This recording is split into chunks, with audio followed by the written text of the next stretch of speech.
a 50 up for Matty. I'm in. Good running, lad. There we go, lad. Well batted, Matty. Stop, Matt. Welcome to our 11th episode of Seeing Off the New Ball, a Bergvliet Cricket Club original. The club goes marching on to another 3 wins out of 3 to remain undefeated in 2023. A lot of alliteration in there. My name is Greg, your host today, and joining me today would have been our regular Calvin, but he went to go see Imagine Dragons. And we've got Kenny. How you doing, Kenny? Very good, thanks. How are you doing? How's Singapore treating you? Good. No, Singapore, it's just always hot. Apparently we're going to get cricket going over here, but just trying to chat with all my expat mates. Getting on to today's episode, it's going to be a quiet one, just Kenny and myself. We're going to be talking about all 4 teams. Good to have 2 guys running the show who didn't play over the weekend, so let's get to it.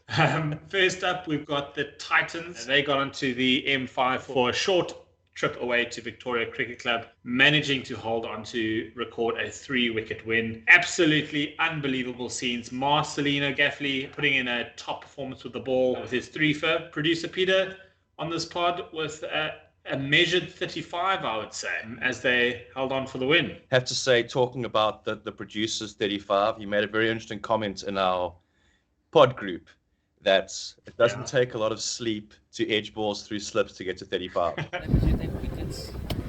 No, it's actually every time I bowl, I back shit. We're stopping it. That runs. Good goal. Good running, lads.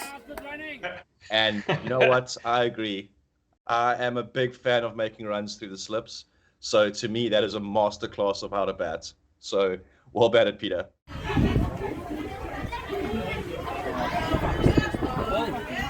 There's many people in this club that will shy away from their main run scoring area through the slips, a la the Tony Mills. He's just informed us that his signature shot is the Chinese cut for 4, which again, you know, if you're going to play it, own it. I mean, let's be honest, how many people can actually play Chinese cuts consistently and make runs off them? So it was a good day out for the Titans, and I mean, I always say, don't let the Titans get hot because they're on a bit of a winning streak. And we've got the updated vlogs for the Titans. Interesting one here. I mean, the Titans in the 3rd division, Division C, they're making a bit of a fight of it. Mid-table on 28 points. Quite a few teams ahead of them. Lentegeur Cricket Club, firsts and seconds, leading the way. Kenny, what do you say? What do you think is the goal here, looking at them on the log? Like you said, they're getting hot. And once the Titans get hot, the rest of the teams better be afraid. There's still quite a few games of cricket to be played, and I think there's a good chance they could make top 5, which would be fantastic for them. The lower goal, I guess, is to make the top 10, which is definitely attainable. Looking at where the 5th place Durbanville is, that's only 7 points ahead. That's 1 win away. They have 1 win more than the Titans. So I think that's a attainable goal for sure.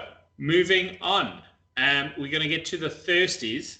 So the Thirsties, unfortunately, didn't play this past weekend against Primrose. Unfortunately, there was a bereavement of one of their Primrose club members. So Bergvliet Cricket Club sends their condolences to Lefty Adams's family and the entire Primrose Cricket Club. So our thoughts are with you there. So yeah, good that we didn't play cricket and you could obviously focus on a clubman's career and a clubman's passing. Looking at the log for the Thirsties, this is going to be an interesting one here. 3rd Division A, when you're looking at quality of cricket here, this is a very strong league. Rondebosch Cricket Club out in front with Durbanville 4th and 5th on 2 and 3. Bergvliet down in 8th position on 35 points. Rondebosch at 58 points. So you've got Edgemead in there, Weinberg in there. Lots of runs from a few of those batters at Weinberg from what we see on the socials. 8 wins out of 11. I mean, that's very good going so far. I think it's worth noting that the 3A level of cricket is actually extremely good. There's a lot of players who might have families and might have other responsibilities. So for them, a 35 over game on a Saturday afternoon is great because they get to still flex their skills and they get to still play the game that they love without having to commit many hours to it. So I think you get a lot of gun players floating around in that 3A league. for us to becoming even sitting 8th as we are, I think is fantastic. I mean, if you look at these clubs ahead of us here, you've got clubs that have been very strong in 3rd Division A for many years, and I've played against these clubs for many years in this format, and these are tough buggers to play against. Bergvliet Thirds, the Thirsties, our Thirsties, unbelievable scenes. I mean, if in terms of Gears, I mean, if you're just on their WhatsApp group, jeepers. I mean, it's 2023, so there's no smut being shared, which I know a member would love to change that, but I won't name him. That group does not stop. So I think they're really living up to the mantra of the Thirsties. And the Thirsties in Bergvliet Cricket Club were the sort of original Gears team. So always a soft spot for those boys. But 8 out of 11 wins. Very good going so far. I think, if I'm not mistaken, they were 0 from 2. I think it's also just a side note here as well. I think it's also something which we can really pat ourselves on the back for as a club. Is bear in mind that this 3A league, this is where our firsts were playing, not even 4 or 5 years ago, which is 100%. Incredible growth to show that the fact that now our Thirsties are either the more casual side is currently playing the same league of cricket that our firsts were playing not even 4 or 5 years ago. And I mean, they're performing 8 from 11. I mean, lots of good performances in there. So yeah, looking at the top wicket takers and the top run scorers, I mean, going back to the Titans top batter out there, Elaine Peterson, second on the log with 349 runs. So he is really, really getting hot. You've got Admire up there in 294. Looking down there, you've got a few Thirsties and a few Titans performing out there. Looking at the wickets column, we mentioned him a bit earlier, Marcelino Gaffley on 13 wickets, Admire on 12 wickets. So the buggers are really putting in a shift here. And as Kenny said, the Thirsties up where our firsts were 4 years ago.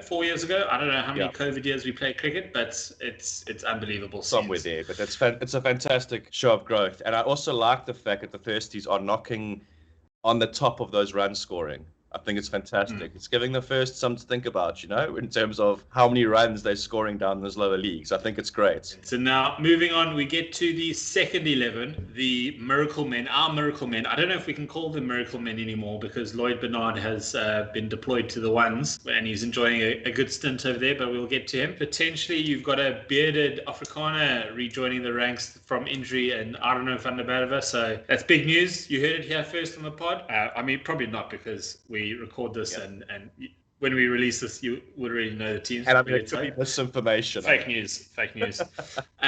So looking at the twos, they continued their unbeaten season as you take a sig there with a 7-wicket win. Keeping it healthy. Over the men from Vikings Cricket Club. Not too sure where Vikings Cricket Club. I've never actually played them. The total of 157 wasn't enough as Matthew Amin carried his bat with a man of the match innings of 79 not out, which included an audacious Dill scoop or 2.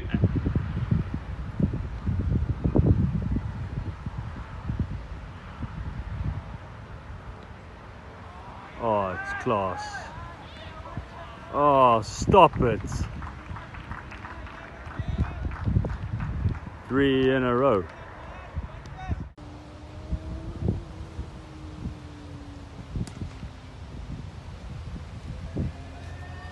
It's the 50 up for Matty Omin. There we go, lads. Well batted, Matty! Top stuff, Matt! Pick of the bowlers go to Jamie Davids as he keeps up his pressure on the men ahead of him on the wicket-taking column with another 2 sticks for next to nothing. 8 wickets down for Vikings, so a disciplined performance with the ball and in the field, I'd say, from our Miracle Men. Just before we unpack that. Give me your attention, baby. Quick update. The club treasurer, Struan Ryan, remains undefeated, 28-0, baby. Starting right at the top. Matthew Amin, been a bit down on runs, opening the batting for the ones. tip of the sword type of thing. He's down in the twos. He's got a good 2 innings under the belt.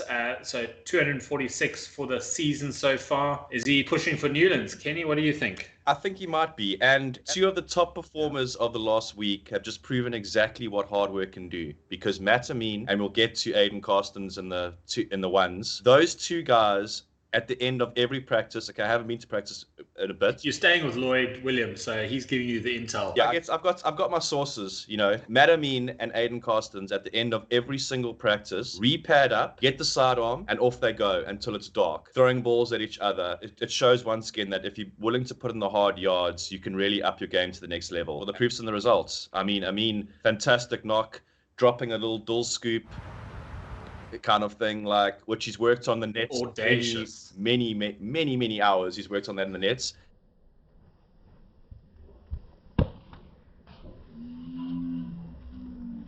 All I can say is well played to Matt Amin. And Jamie there as well. I mean, that man bowls non-stop in the nets at practice. He doesn't slack off.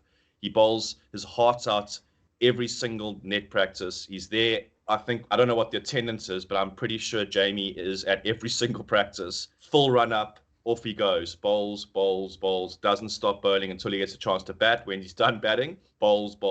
It's just good amounts of hard work. It's paying off, which is fantastic, really. Great. So looking at the Miracle Men and where they are on the log, Western Province Reserve G, the 45 over format, they are top of the pops, 11 from 12 with a tied result, so still unbeaten, 6 points ahead of Mitchell's Plain Cricket Club thirds. Looking good for the boys. I mean, there's a reason why I keep voting for them as my team of the week. Well, I guess they are still unbeaten, but no, very consistent. Long may that continue, I'd say. That's a very, very strong side. I mean, one could argue that there's a few players in there, not just a few, quite a few that could very easily make ones as well, I think. So great to see the depth in this club, really. And great to see this team switching captains halfway through to the best all-rounder in the club. Doesn't seem to have had an impact on their performances, which is also fantastic. Unfortunately, our best all-rounder in the club, though, has been letting me down a bit. 6 or 7 overs this last week and didn't get a single wicket, which is... It makes me a little bit sad. I mean, he fired out of the blocks with the ball, and I've also been keenly keeping an eye on his wicket-taking exploits because he's tied 6th on the log on 15 wickets so far. Runs-wise, he's just crept over the 200-run marks. I think Ryan Finnecke taking the reins at the twos while Lloyd is finishing what we think he's finishing his deployment for the ones. Means that maybe potentially when Lloyd comes back, he can get back to focusing on the job at hand. Taking the wickets, leave the side chatting and scoring some runs. Yeah, maybe the pressure of captaincy's got to his individual performances. But hey, he's keeping them unbeaten. So maybe that sort of just adds to the greatness of him as an all-rounder. You know, he's able to just captain as well. Another part of his all-rounder status. And by no means am I comparing Ryan Finnecke to the great Sir Alistair Cook. At the moment when Alistair Cook was taken, or the captaincy was taken away from him, he flourished with the bat. So hopefully with Lloyd back for the twos, Ryan can put a good shift in with the willow. But yeah, no, looking at the log for the Miracle Men, obviously doing very, very well. 12-team log home and away. It will be definitely about just keeping on this trend, keeping this momentum. Let's hope and trust that the Bergvliet will have at least one cup in the trophy cabinet, still to be built, at the club at the end of the season. Great. Now, on to the ones. Hello. No, not close enough to putt. Give us a comment. Tell us how you really feel. The back foot cunt punch. Oh, hello. 12 runs to win. It's the first team, the tip of the spear. They hosted our neighbours, Polesmore Cricket Club, and after a tasty away fixture in the first round of the season, the theme of low scoring totals continued. But thankfully, the shoe was on the other foot, with the boys wrapping up the Polesmore innings in 28 overs with 119 to chase. Aiden Carstens, Kenny mentioned a bit earlier, turned in a measured performance with the Willow to end on 60 runs, not out, taking the boys home for a bonus point win. That let's try that again. that solidifies. How's that? Their spot at the top of the log. Top effort from the boys. They go marching on. What are your thoughts? You're deep inside the ones camp there with the intel. Can you tell me what's happening? Yeah, so I think I think we should really talk a bit about that performance from Aiden, because I heard it was getting quite spicy out there. Apparently, we're missing Calvin with his recollections of the spiciness in the middle. Yes. Damn. Yeah, unfortunately, Calvin's not sure to give us actual intel on what happened, but I did hear that it was a little bit spicy. Or according to Adam on the group, he said things are getting quite heated here. I think that even though it was only 60, I think it was a fantastic knock from Aiden, an incredibly mature knock, to ignore all that sort of external noise and all that sort of whatever the heated thing was that was going on, get the boys over the line with a very measured 60, I think and it's good to show the depth we've got with the batting. Bowling-wise, I mean, that is a very strong bowling lineup. It is a very strong bowling lineup. I mean, you've got guys that are just, I would not want to face that bowling lineup. I mean, where are you going to get runs from, right? There's just no one there that's going to give you the opportunity to score runs. I feel a little bit sorry for Alex as the spinner one, because he's going to get taken, because they're going to go after him, because after facing those 4 seamers, poor Alex comes on and Oaks will just like, ours get this big, and they go, got to try to take him downtown. S1 comes with the territory. I mean, we've famously been a club that traditionally doesn't have many spinners. I remember a time when we had a leg spinner, Michael Delbridge, playing for the club, and I had the honor of captaining him in one of the games, and he went. It's just no time in limited overs formats, and especially when your seaming attack is just so strong, as you say, batters, they will just wait for their moments, wait for the bad ball. I mean, a bad ball for a seamer coming through at, I mean, I don't even know how fast we bowl, but coming through, passing the bat, rising nicely on a good length, a bad ball will look a lot different for a spinner than to a seamer coming through with a bit of mustard. Even looking at the bowling charts, you've got Lloyd Bernard, who's been performing well for the ones as well as the twos, obviously leading the twos. Matthew James, Daniel Steyer, so that's 24, 23, and 21 in that order. So really top performances from those 3. And Jamie David coming in at 4th position with 20, and Craig Lawrence with 18 wickets. And you even look at the people coming back to the bowling lineup. You've got Arno van der Merwe on 11 sticks, who's coming back from injury. So hopefully he can come through on the 3-quarter run-up this weekend. But you've also got your flatmate Lloyd Williams on 15 wickets, and I think Lloyd Williams has actually been going quite well of late. What do you think? How does he feel about his turning the arm over? He's feeling good about it. I think he's happy to admit he wasn't at his best at the start of the season, but I think he's definitely come strong now. He says the ball's coming out nicely. He has actually attributed it to our Friday tradition we've got going on at the flat now, where we eat. Oh, no, don't say it. Don't say it. Where we eat too much Malva pudding. So tonight he's actually got other plans. But he said, no, he needs to get his Malva pudding in before he leaves, because he's not going to mess with the system, because he's bought, I think 5 wickets in the last 2 games. It's good to get a bit Neil Mackenzie in there in terms of superstitions, because let's just disregard the cricket completely. Talk to me about your Malva pudding game. Is it store-bought? Are you making it? Oh, no, I'm not making it. No. Okay. I'm a bachelor. I don't make stuff. So are we going Woolies? Are we going Pick and Pay? It's actually Checkers. Sorry to the company I work for. Put one in the corner for Checkers there. Rename this the Malva Pudding Podcast, and we're just going to rate Malva puddings. I do hardly. As you can see me with this double chin, I am a Malva pudding aficionado. Yeah, luckily you can't see what's happening below here, which is good. So Peter, keep me right here. Yeah. That's why I've got a beard. It hides guilty pleasures. Same here. That's day 1 at Fat Camp. You got to have a beard. It's actually a chocolate and caramel Malva pudding. Okay. And what we do is we put a little bit of cream on top of it as well, just to go full fat. And it's fantastic, really. It is one of the best puddings I've had in a long time. It pains me to say it, but let's get back to the cricket, because I think I'm going to have to go gorge myself on something sweet now. But the ones are flying. Only lost for 2 games so far. They're 8 points ahead of Kalicha in 2nd place. We see Fishhook has taken a bit of a pounding of late, so This league is going to get feisty, I think, or going to continue being feisty as we're going through the second round of fixtures.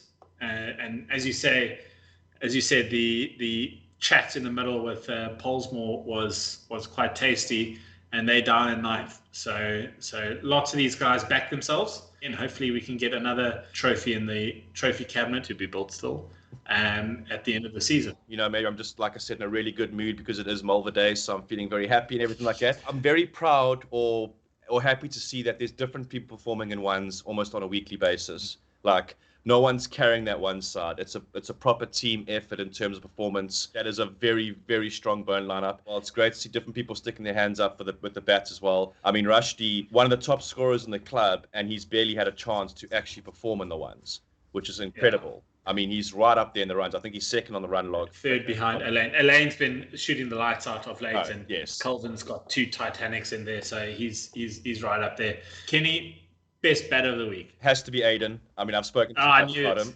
With the shout out to his batting partner, Matt Amin, who are also fantastic knock. So mine will be Matt Amin for sure. Bowler of the week. Whew.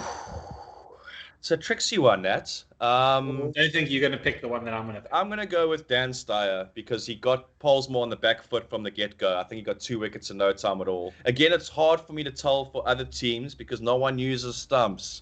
Use stumps. I'm not opening that kettle of fish. Only Dan Steyer hasn't pitched the ball up in about 4 years, so he's going to have most people on the back foot. But my bowler of the week, Marcelino Gaffley, after he joined the pod last week, 3 for team of the week. We know it's going to be the Miracle Men, right? Got to be Miracle Men, the unbeaten. Oh, okay. And I'm gonna continue on with a bit of a trend I'm forming.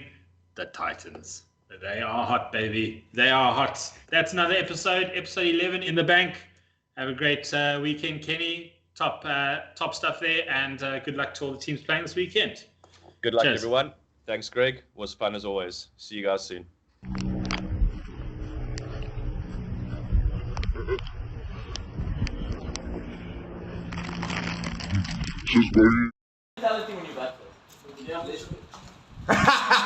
What is that?